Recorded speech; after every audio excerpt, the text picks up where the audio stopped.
Alright guys, so welcome to another topic, and this topic is center of gravity. What is this topic? Center of gravity. Now before we go into center of gravity deep, very deep, we will be looking at what gravity is. I'll be refreshing your mind on what gravity is. Okay, so hopefully you remember, as I've taught it already, I'm teaching it again. Gravity is the downward force caused by the Earth's pull on all objects on it. What is gravity caused by? The Earth's downward pull. That is what brings about gravity. The Earth has a naturally occurring gravitational field that it exerts on every single object on it, and even the moon. Okay, it keeps the moon in orbit, right? And even larger body than both of them keeps them both in orbit, which is the sun. Okay, gravity is what? The downward force. It is a force caused by the Earth's pull on all objects on it. It is also called the gravitational field strength. So if you see that big term, don't get flustered. It's merely gravity. Okay, gravitational field strength, and is responsible for making objects fall. What does it do? It makes objects fall. You throw up a ball, it falls back in your hand. That is due to gravity. It will not fall up, it will always fall down. That's gravity.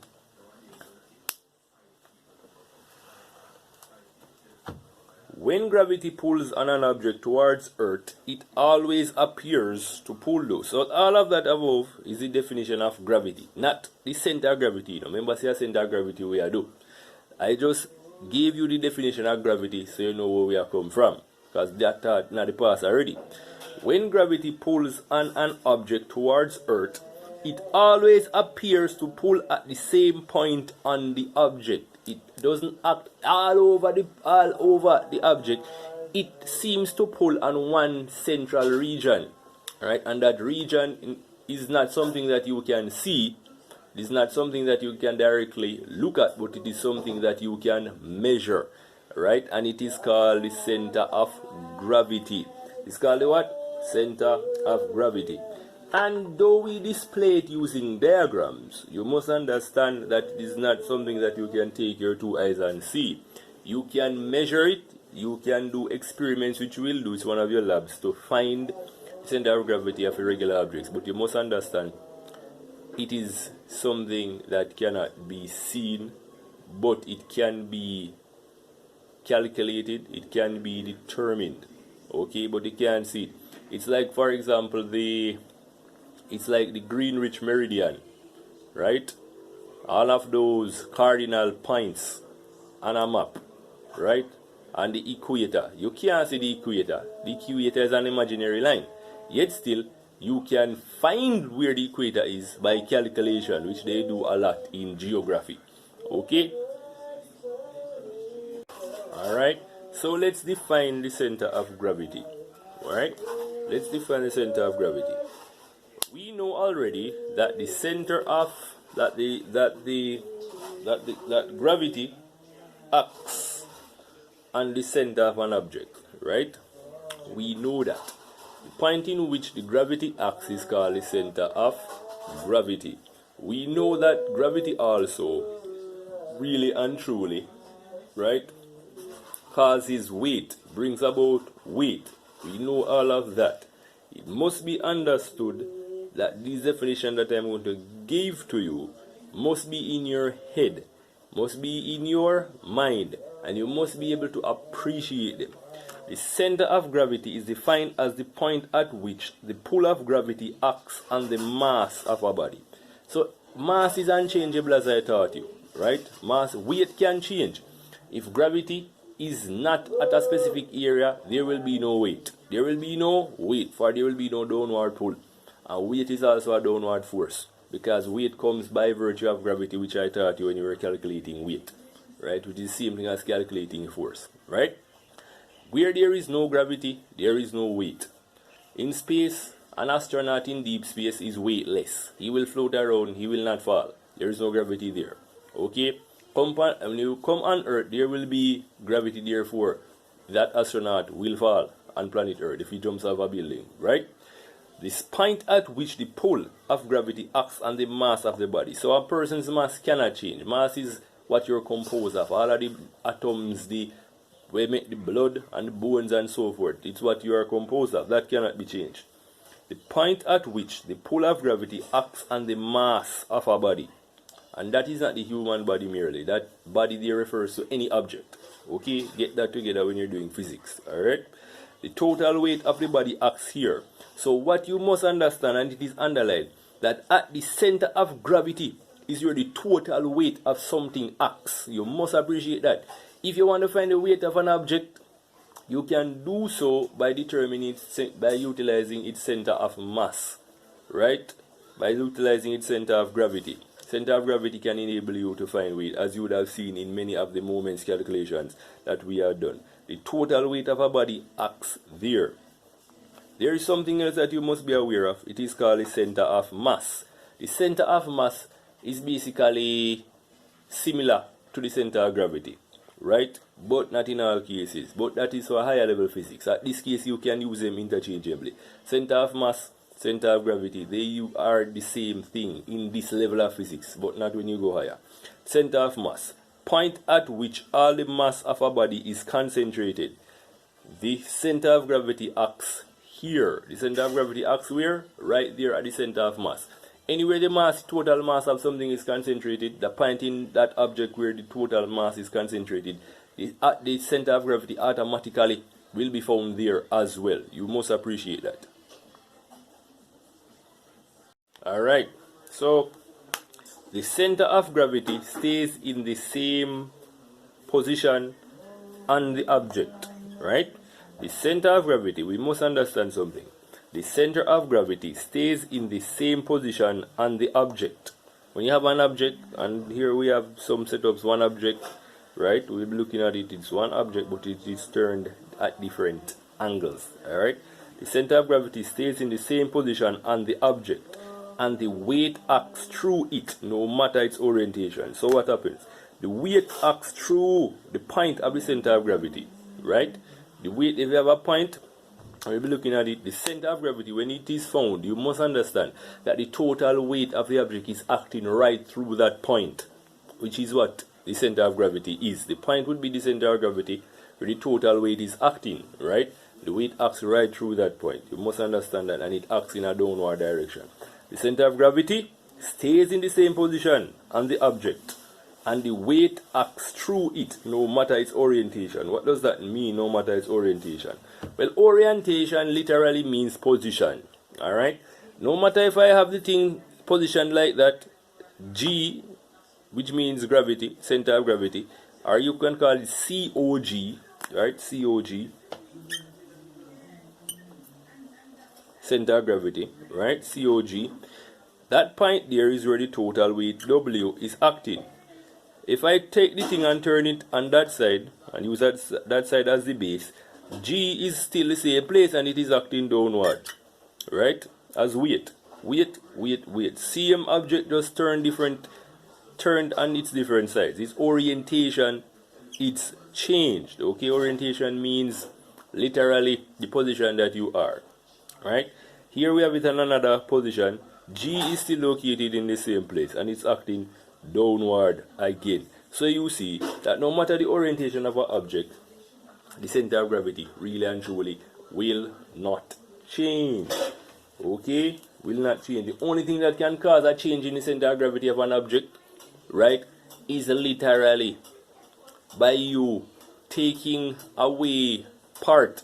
If I should erase here, if I should cut off that part of the thing, right, the center of gravity automatically have to change. You see that now? That now look like center of gravity can be there again. Not true. Center of gravity would come down and would come right there into the center. Alright? And you can look at it and observe that makes a lot of sense. So the only way center of gravity can change is if you cut off piece of the object, or if the gravitational field strength itself changes. If the gravitational field strength, which is the force of gravity, changes, if it drops, right, around in the environment, that can happen in especially experimental settings, right, then the center of gravity will change. But the center of mass can never change. Center of mass can never change. While center of gravity can change if you change the shape of the object, right? Or if you basically change the gravitational field strength around it, the center of gravity can change. But if you have the center of mass of the object, you cannot change the center of mass by changing the gravitational field strength present in the environment, and you must appreciate that fact. If you cut off a piece of the object, you're going to decrease its mass. That must be understood. Alright? That's why you get some things together. Alright, now. So we are now going to determine how to locate the center of gravity of regular shaped objects. Locating the center of gravity of what? Regularly shaped objects. So we're talking about like your square and like your rectangle. Okay? And your triangle. Alright? So let's see. Hopefully you're seeing that. So the center of gravity, COG, center of gravity, of regular shaped objects is its geometrical center. And that word geometry there should jump out at you. Geometrical center. So we can literally find the center of these four-sided figures, then you can find their center of gravity. How do we do that? Well, since it is geometrical center, it should be quite easy for the center of gravity of a square or rectangular lamina, and a lamina is basically a thin shaped object. If this thing was a cube, it would not be the same way. You must understand that. Okay, this is not a cube, it's a flat, a very, very thin, like imagine a piece of cardboard, right? A cardboard that is literally cut out to be the shape of a rectangle or the size of a square. That is what we're doing. If we take up a cube like a matches box and try to find the center of gravity, it's not going to be the same method. Okay? So, for this though, CXC only wants you to learn for lamina. When you have lamina, when you heard the word lamina, it's just really a thin object, okay? With a thin cross section. Thin. Like a cardboard. Okay? That's a lamina. So you just have that in your mind. A very thin object. So, find this geometrical center. Very easy. Right? So it's really and truly the intersection of its diagonals. Okay? It's the intersection of its diagonals. And there would be where the diagonals intersect diagonal. Right? That is where they intersect, that would be the center of gravity. And the same thing over here.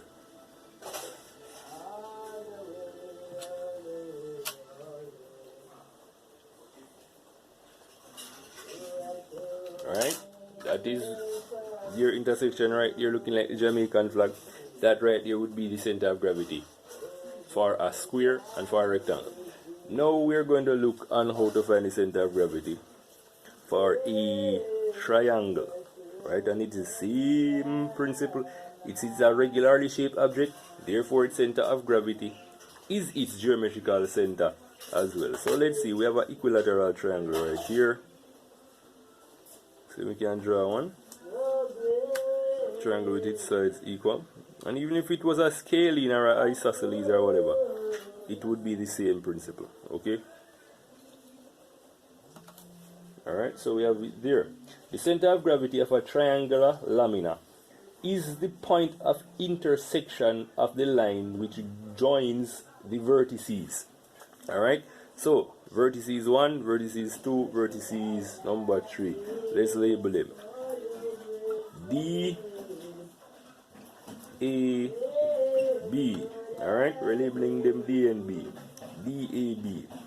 Alright, so what we have said before, that the center of gravity of a triangular lamina is the point of intersection of the lines which join the vertices of the triangle to the midpoints of the opposite sides. Alright, so we are finding, say if I can find from the vertices here to the center there, let's find the center of each of the lines first. Center of each of the lines would be there, no so? No so, very true. Alright, now let's join the vertices of each of the opposite to the center that we have just found. there. That would go for that one.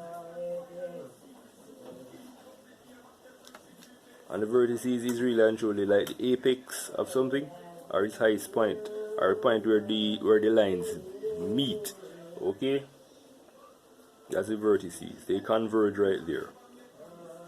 So right there, then this is where all of the vertices, the lines connecting the vertices, are meeting from the midpoints of each of the sides. Therefore, that would be the center of gravity of a triangle. Okay, so you see, it's not hard. You just find the center of each of the sides, and then you connect the vertices to the centers. Okay, and that is how you find it for find the center of gravity for regularly shaped object. Okay, you must understand that the method for finding it, the center of gravity for a regularly shaped object like a square, rectangle, or triangle, is not the same method that you'll be utilizing for irregularly shaped objects, which is what you'll be doing in the lab. So let us see if we can get that together now. Alright, so now we're finding the location of the center of gravity of irregularly shaped objects. To determine the center of gravity of an irregularly shaped object, we use the plumb line method. What is the method called? The plumb line method. Okay, and when something is plumb, it simply means that it is level. So we're going to be using, and if you know anybody in construction, then you see them with the string on the wall before they really and truly do the rough casting and the rendering of the concrete wall. They will seek to use a string, right, to gain accurate surface and accurate or directly accurate or level surface, right, before they go on and do the flashing on of the concrete. And they try to keep the surface level with reference to the string, right? So a string with a bob at its end will be utilized, right? And we will see to show you how to do this, right? So there you have a center, you have an object that is irregularly shaped right there. How would you possibly find? There is no way that you could have used the method before with irregularly shaped objects to do it, right?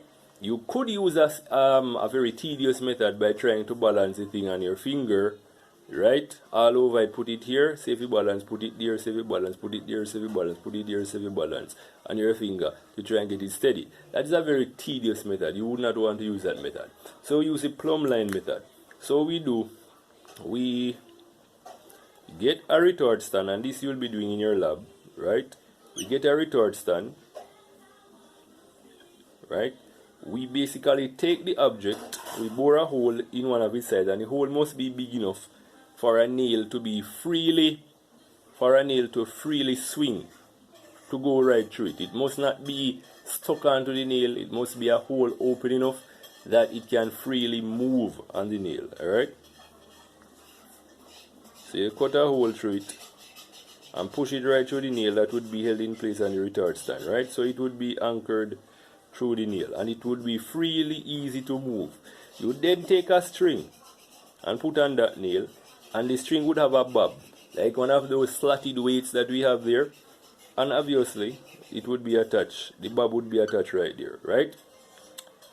Now that bob would fall under the force of gravity, so therefore it would fall in a straight line. So you see that straight line in which the bob falls, and which would basically align the string also in that same straight line. You would take your pencil and you would mark off in line with the string. You'd mark off in line with the string, right? You'd then take another hole and put it right there. Make another hole right there. Take the object and take that hole and put through that nail right there.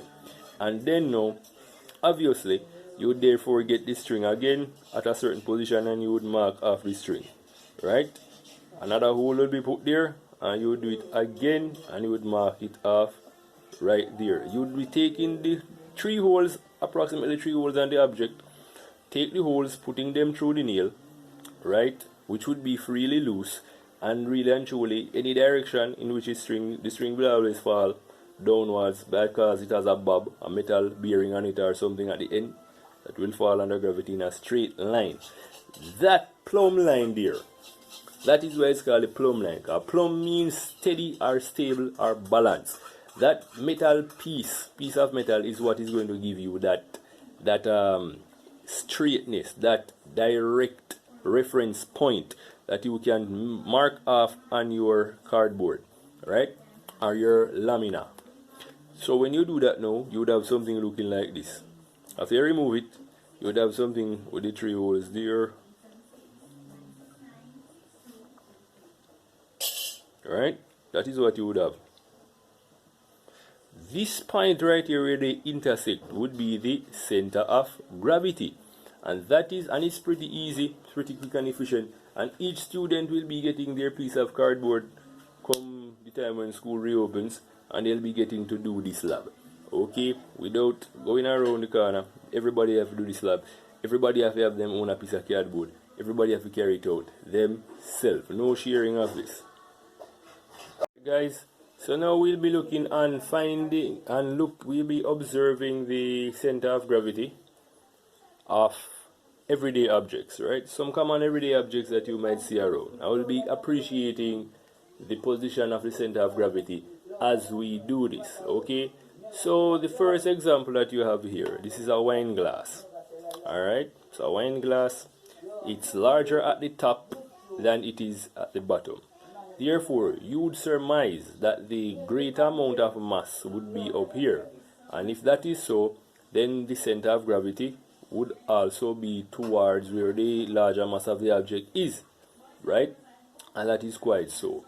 If the weightier part of the object is up here, right, because mass is larger up here, therefore gravity would have be acting right where that majority of mass is, where it's concentrated, and therefore you get the center of gravity up here.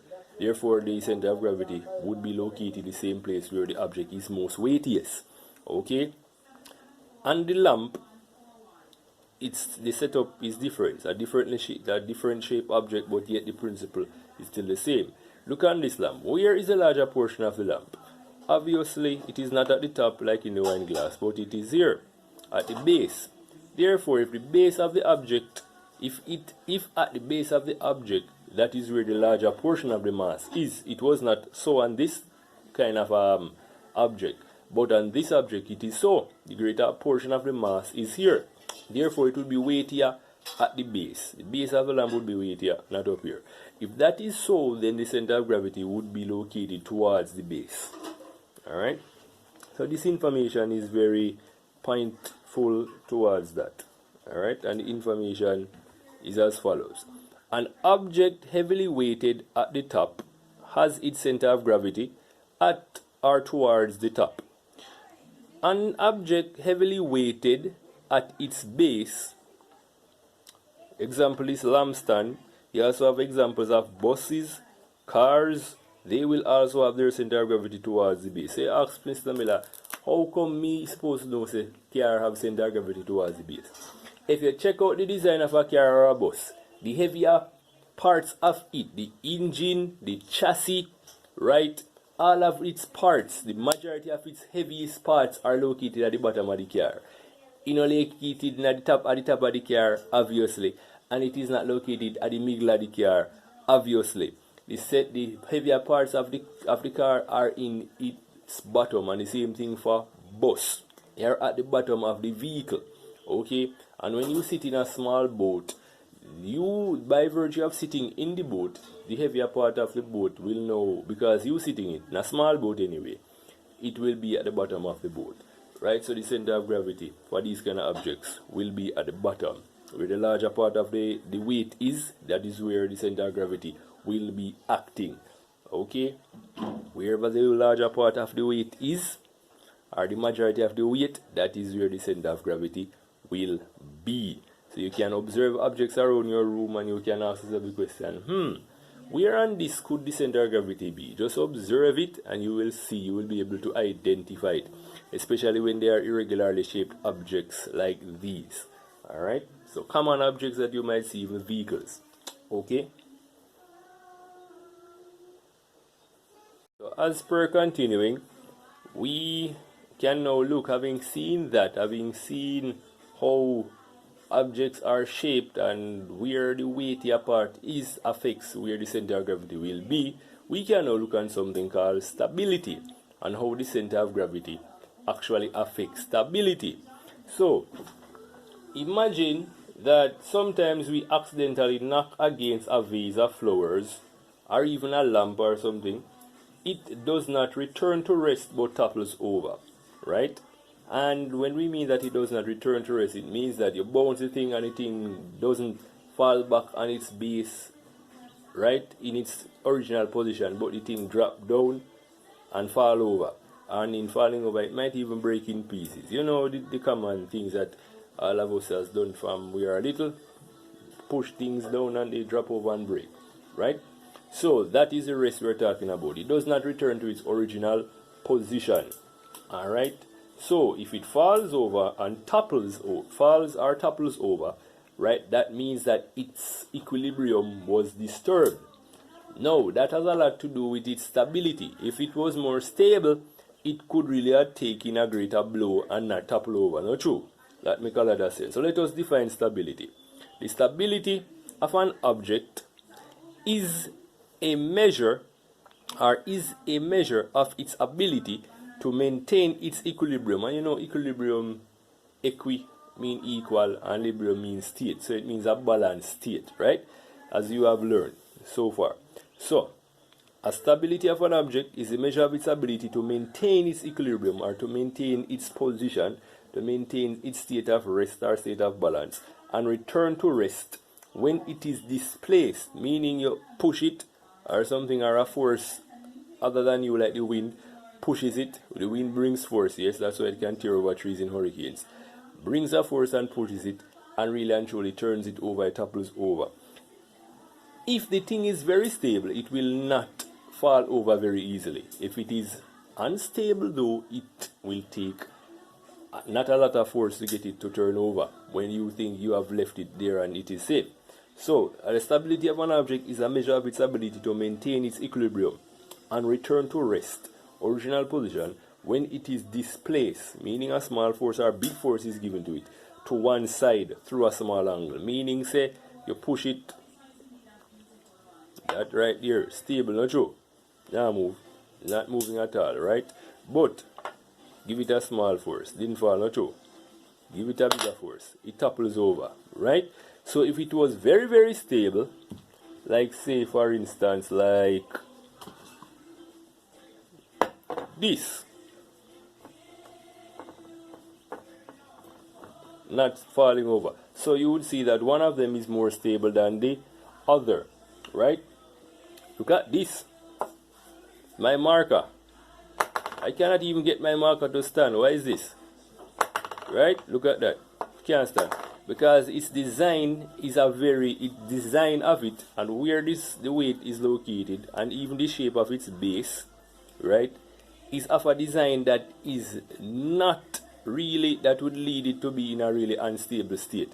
The best position I can give it is that position, right, where majority of its base is really and truly, it has a large surface area on this side, it has a very small surface area on that side, a very small surface area on that side. Therefore there is not much stability that it can get. But when you get a lot of surface area to be its base, it becomes very stable. This was rather stable, right, due to the shape of it as well, right? As you see, the base was very flat. A lot of that space right there could be in contact with the ground. Same thing for this, a lot of space could be found at its base. It has a large surface area for a base that usually affects the stability in a positive way. Alright, so you have learned what stability is, right? Let us seek to give more information on stability. Alright, so we are still on the topic of center of gravity and stability. So let's get a very important thing on the forefront of our minds. If you memorize this, write it down. You should have everything written down already anyway, right? But get this. This is essential for you to appreciate center of gravity and how to find center of gravity in diagrams, span various multiple choice questions, CXC, whole works, right? as long as the vertical line from the center of gravity does not fall outside of the base. Outside of the what? The base of the object. That object will not fall over. It is stable, right? So if you can look on the line or trace the line of the center of gravity right down through the base of the object, if the center of gravity doesn't fall outside, if that line of center of gravity where the weight is acting through does not fall outside of the base of the object, then the object not going to fall over. And we have three very nice setups here to show you an example of that, right? We have the same wine glass, we have a lampstand, and we have an ice cream cone. An ice cream cone, right? Now let us look at this. Right here would be the base of the wine glass. There would be the center of gravity, as we had said, because that's where the majority of the mass is, that's where the majority of the weight is. And therefore, when you where a lot of the weight is, therefore the center of gravity will be there. Right here, this is the base of the lampstand. That is where you would put it to sit, right? Therefore, the larger portion is here in this the kind of lampstand, and therefore the center of gravity would be there. Upon the ice cream cone here, obviously you would have never thought that the center of gravity would be down there, because this is the skinnier end, this is the smaller end of the ice cream cone.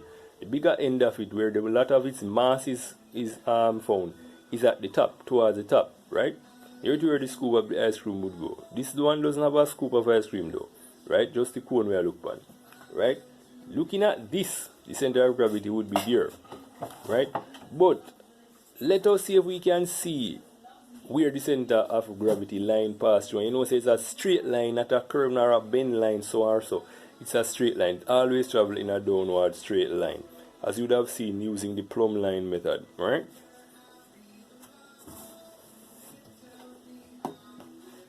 The center of gravity would pass down right through that object right there, and therefore the ground would be there for each of them. Let's put the ground or a surface. This center of gravity line is passing right through the base. This is the base of the thing, you know. So therefore it would stand, it would stable. And that is how wine glass are able to stand when they are placed on table, because the center of gravity is passing through their base, right? Or their footing.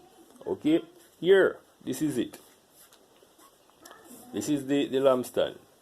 Let's see if the center of gravity, obviously you have seen already, can appreciate that. It will pass right through the base. All of that is the base, it is passing through it. Therefore this thing will be stable, it will stand. Let's look on the cone door.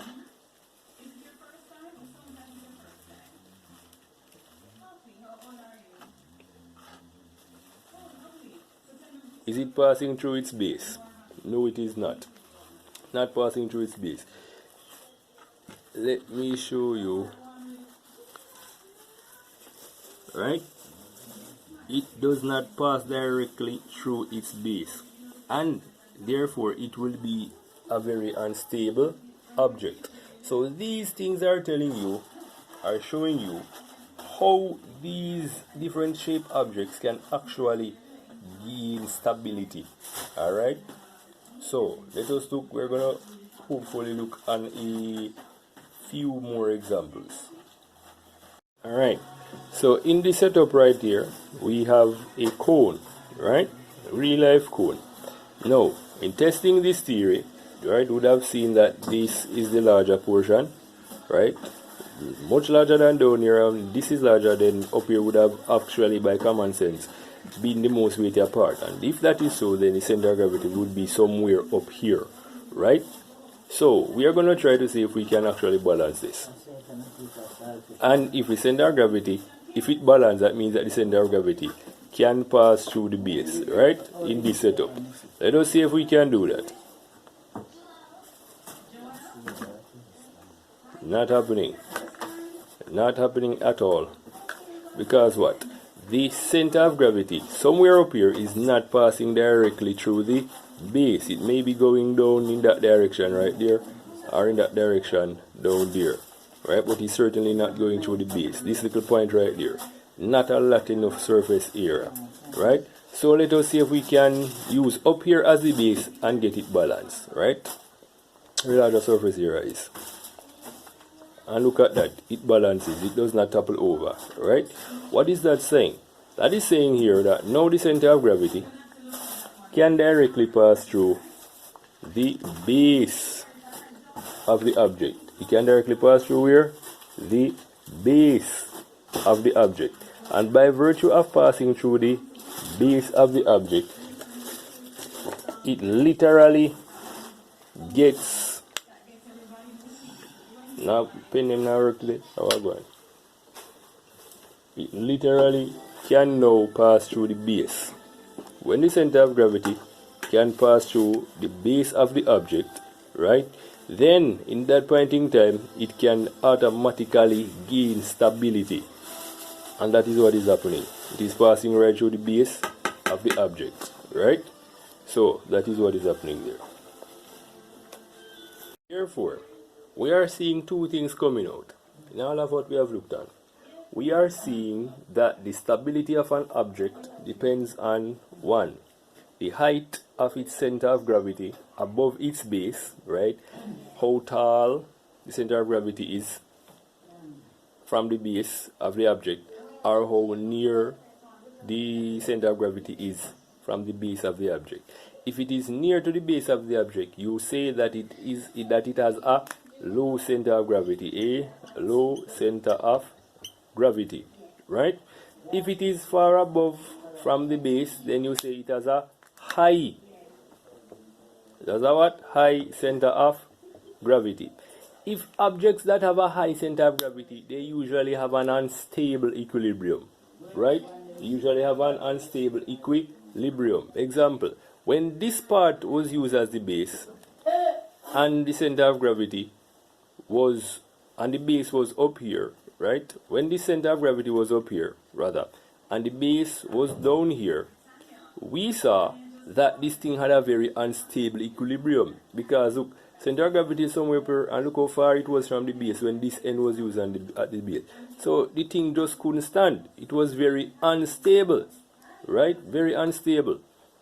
But when we use this edge as the base, right, and increase its, and the base of this base had a larger surface here, obviously. But not only that, the center of gravity was nearer to this base. You see, it has a lower center of gravity. If we use that part as the base, it has a high center of gravity, right? Because that is the base and the center of gravity is up there. But if we use this end as the base is here, center of gravity is still here, because that no change, as we say. No matter if it shapes so, if it turns so, if it turns so, if it turns so, center of gravity don't change. The orientation don't change the center of gravity. That was a point I had made before. So you find, so when this thing was placed here now at this base, the center at this orientation, the center of gravity became lowered. It was what? Lowered. So you can heighten or lower the center of gravity. That doesn't mean it is changing, the location of the center of gravity is changing. No, but how it acts at a lowered position, which favors, the lower the center of gravity, the better the balance, the better the stability. And so you have the thing stabilized, not moving, right? Not move at all. You get where I come from? Not drop over. So in that sense, you see, more appreciate low center of gravity and high center of gravity. High center of gravity, objects with high center of gravity usually are unstable. It doesn't take a lot to push them over, right? But when they have a lowered center of gravity, as in the case of the lamp stand, it will take you a good little, that the kind of lamp stand will show you, it will take you some difficulty to really push, some good amount of force to really push it over, right? The wine glass also had a high center of gravity. If you wouldn't see a wine glass on a table and go put much force on it, because you're going to notice it will drop over easy. Common sense tell you that. You now go to a lamp, to a wine glass, and go put a whole heap of force on it. But if you see a lamp stand, you might did a play around it, alright, you might use great amount of force on it that you would have used to interact with a wine glass. That's what I'm saying, right? Because you know the lamp glass the wine glass is unstable, it will topple over, spill the wine, right? So center of gravity stability then is dependent on two key factors: the height of the center of gravity above the base, whether it is low or high, right? Low or high. And two, the width of the base. You saw that an increased width, a width with a larger surface area, a base with a larger surface area actually has a better ability to be stable, okay, rather than small surface area base. Not good. Alright guys, so we have looked at examples and I had promised you more, right? We have seen the factors that affect stability, right? And I promise you that you will be getting some more examples of how something actually is stabilized, right?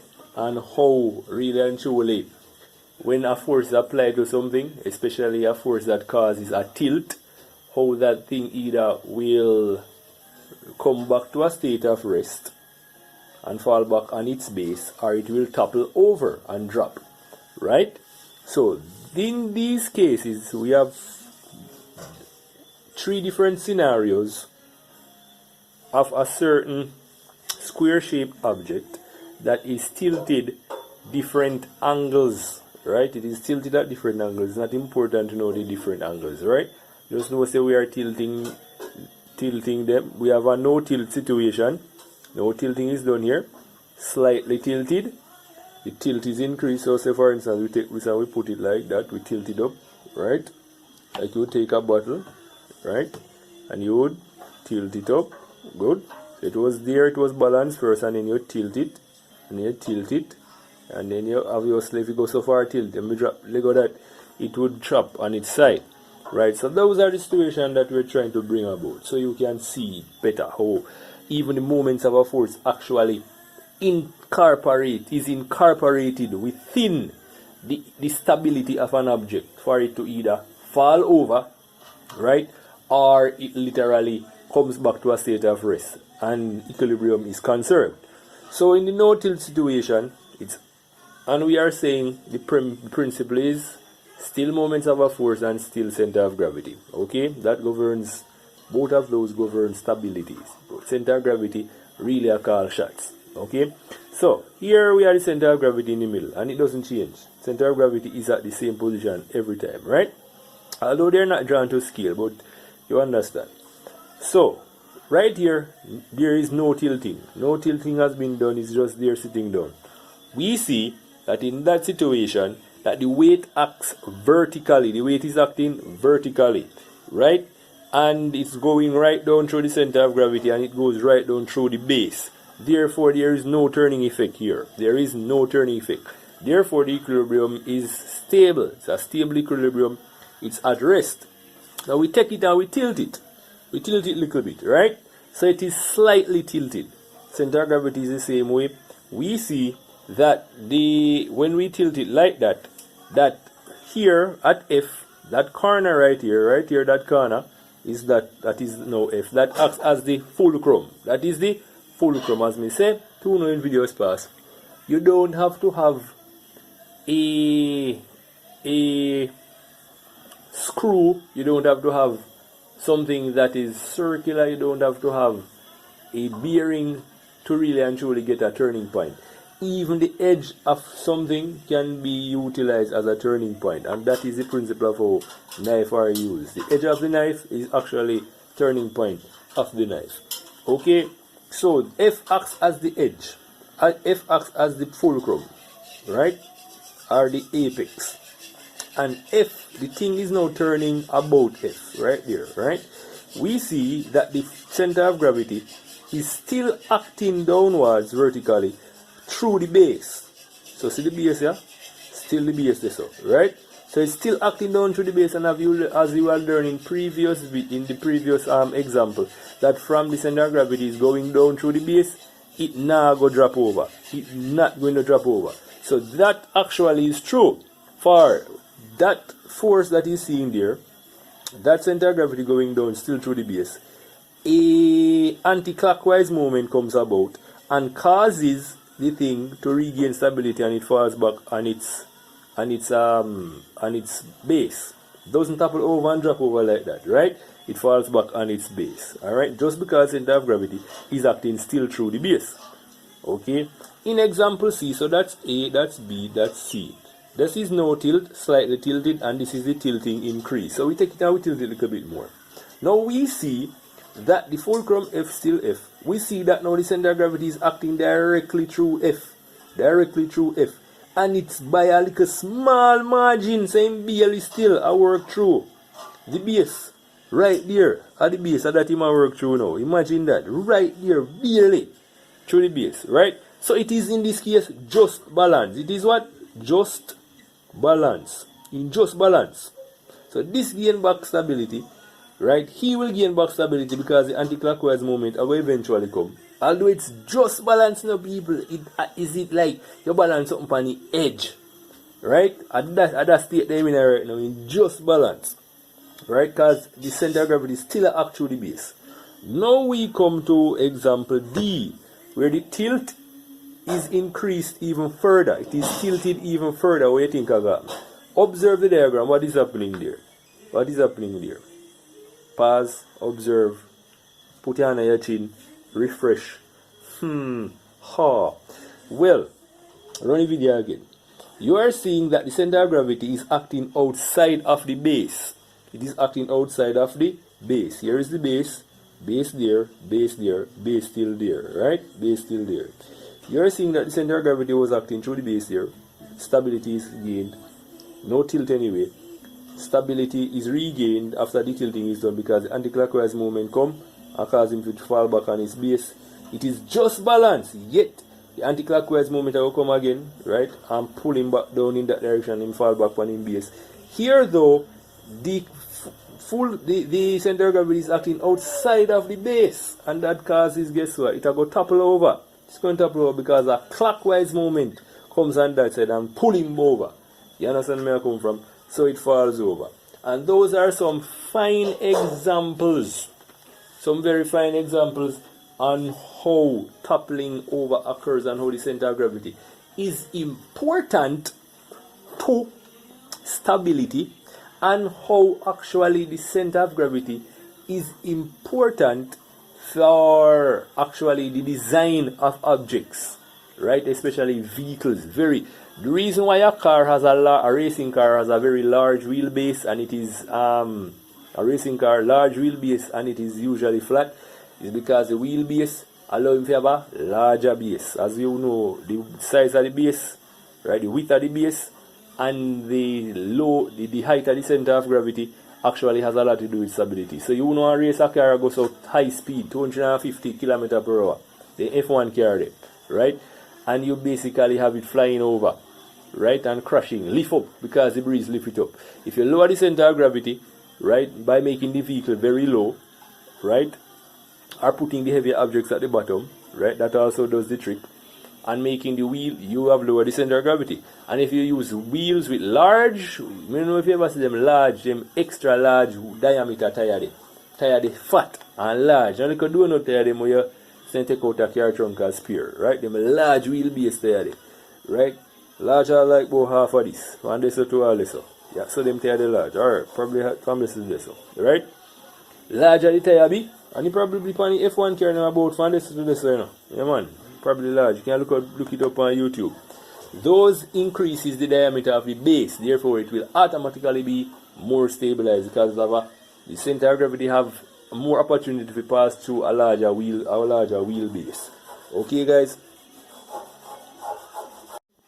Alright guys, so now let's look on factors that increase stability. We're going to look at how can we make objects more stable in design. Alright? And I would have mentioned some like in the past, like putting the heavier parts of the car at the bottom of the car. That was one way. So that is one good way, to lower the center of gravity. Or you could really and truly use larger wheel diameters, larger more wider wheels, so you increase the width of the base of the car by virtue because of you sitting on its wheels, and therefore that would make it, those two things would make it more stable. Therefore we can say then that two methods of increasing stability is increasing the width or the surface area of the base, and two, lowering the center of gravity. Lower the center of gravity, B, by virtue, when we say lower center of gravity, we mean how close, we mean the closeness of the center of gravity to the base. The closer the center of gravity is to the base, the more stable it's going to be. Alright, so we have three setups right here. We have three setups, very good examples. Alright, in these three setups, we have three rectangular blocks. These two are the same block, right? These two are the same size, right? But their center of gravity is placed differently. Okay, here we have these two again, same as these two. Okay, these two and these two are the same one. Alright, they might look a little bit different. Remember, so they're not drawn to scale, guys, but they are the same. Okay, and over here, that one you have a bigger base, right? And its center of gravity, the center of gravity of both of them is the same place. Center of gravity of both of them are the same place, but the base of the one have a bigger base than the smaller base one. Alright, so let's see. This is a situation where there is no tilting. So before you do anything, right, before you tilt it, I saw them look. You understand where I come from? They're just sitting there. But this one has a lower center of gravity. So close the center of gravity is to the base. This one has a low center of gravity. And this one has a high center of gravity. You see how far from center of gravity there from the base? Yes. These are just sketches to show you what's going on, not real objects. Okay. Over here now, I see them, two of them. You tilt this one to the left, right, and you get that. You tilt that one to the left, you get that. Okay? Remember, so them I see them, I'm drawing the scale. I'm rub you off. Probably look a bit too tall for you. Might be saying, yeah, that looks more like it. Not true. Alright? Can rub off some more of this button. Alright? So still, they look more like their counterpart over here. So you know what happened? They one with the lower center of gravity. You see when they tilt it, because the center of gravity is so low, it is still able to get through the base. It will make a small margin to in the base still, but it still reach it. And you know what? An anti-clockwise movement would come about and cause him to topple back into the equilibrium position. So he would be stable. Just because he have a lower center of gravity, you say work, the center of gravity here is pulled down. This one, as me said, them are the same. You understand where I come from?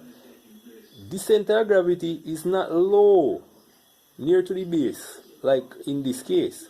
So the center of gravity up here, so you don't see what going on. When you tilt the same angle, the center of gravity falls outside of line with the base, and the thing topples over by the principle of the anti-clockwise movement, making it fall over right there. So, because you're tilting it left. Okay, so it falls in the direction of the anti-clockwise movement. Look on this. If I should carry it up here, if I should move the center of gravity and carry it up here, let me show you the thing go. Now do it stepwise now. Right? You see, say the center of gravity always act in a vertical line, and by virtue it will fall out of the fall out of line with the base, and when that happens, you definitely will have your thing toppling over. Over here now, we have a similar occurrence happening. But that one have a larger base. And there you have the center of gravity, right there in the middle. Right? Center of gravity is there also, right there in the middle. Your center of gravity is at the same location, people. But that one you have a smaller base, people, and that one have a larger base. Two of them center of gravity located at them center. You see that because this one have a narrow base, the center of gravity falls out of line with its base, and it is going to topple over under the action of the anti-clockwise movement. This one though, because it have a large base, the center of gravity have a better opportunity to fall in line with the base, even after a tilt of that angle or that magnitude. So guess what? It fall back over. And that makes a lot of sense, because over here have more weight, truly and truly. Over here have more mass that downward gravity can act on to make him fall back in line. fall back into the equilibrium position or the stable position, guys. So this, guys, shows you that a lower center of gravity actually allows for a better stability. Stability meaning say it will return to rest after it is tilted. And this also telling you that a higher center of gravity is not good for anybody, for any body in terms of physics now, not anybody, A-N-Y-B-O-D-Y, together, making one word, no, but any space body, right? Any space body, that's what I'm saying. For any object, rather, a high center of gravity is not good, not something that you should want. So ladies, when you wear your high heels, right, or you try to wear your high heels and you find out you can't walk in it, you topple over, you know what's happening? You have heightened your center of gravity, and now you are telling your poor spine to overwork itself to try to gain balance. That's why you drop over when you take and put on your mother high heel. It's not good for you. High heel damages the feet muscles, it damages the skeleton of the foot. It's not good, and you're seeing how it actually puts pressure upon the body, put pressure upon the spine, right? So think about that, okay? And there now you find out when you have a larger base, right, although the blocks have changed in this setup, when you have a block up, the center of gravity was the same. When you have a larger base, you found out that the body was more stable. Under the same degree of tilting, this one fall back into place on its base, while this one could not because its base was too narrow, guys. So that's a good way of showing you how you can go about knowing which object can have a more stable equilibrium by virtue of its design. And even with the angle of tilt, will this thing fall over? Will it not? Right? By virtue. You can make some little things, put some water and one buckle with different shape, and try to tilt it and see how it works. That would be a very good task for you. Get two different buckles of different shape, very different shape. Put water in them and see which one can undergo certain same kind of tilting before it fall over. Alright? Some other information. So as you know, some applications of this is in the designs of vehicles, right? And the design of everyday objects like lamps, even the fan, how the fan design, right? Many objects, many objects. Speakerphone, right? Laptop speakerphone, right? Reason why they have to design a certain way. So when you put them down, you know, drop over, right? Buckles, blender, whole works, even TV. You understand? So let's see. You know all of that. Let's bring some closure to this, some information. All right. So vehicles are designed, especially race cars. Every vehicle, every single car on the road, whether race car or not, have to have a low center of gravity. Breeze will take it up and lift it over. If it does not, have to have a low center of gravity. And you have to have streamlined shape, as me detailed. That was in a previous lesson, right? So you can cut through the brim, right? So the larger wheelbase on the race car them, and the lower center of gravity by having the heavier parts at the bottom of it actually lowers the center of gravity, and also gives it a wide wheelbase that increases stability. And the lower center of gravity with it, because of the heavier parts tonight, lower the center of gravity, and that actually causes it to have more stability. So those two things.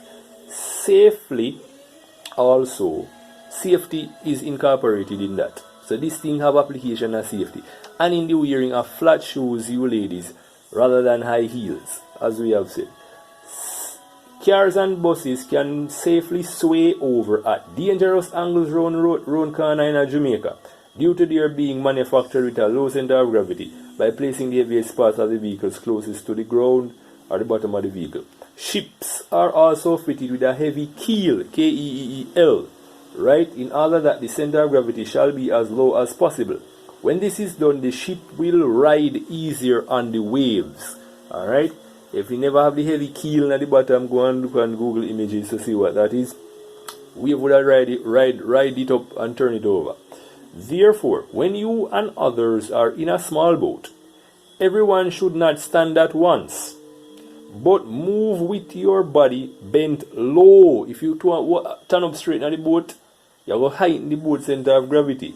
If you all stand at once, you will heighten or raise the center of gravity of the boat and make it less stable. As you have seen, object of higher center of gravity is very unstable when the turning force is added to it. Okay, falls out of line with the base. Alright, and make the boat unstable. This can lead to it being toppled by waves. Okay, so guys, that is a wonderful thing. And remember also that it is always good, right? Obviously you guys have carried eggs, right? I mean, no, so you're not gonna put the carton on the slim side, but always put the carton on the flat side, right? So you can get more surface area outside for the base, and also you will get the weight, the weight to be lowered.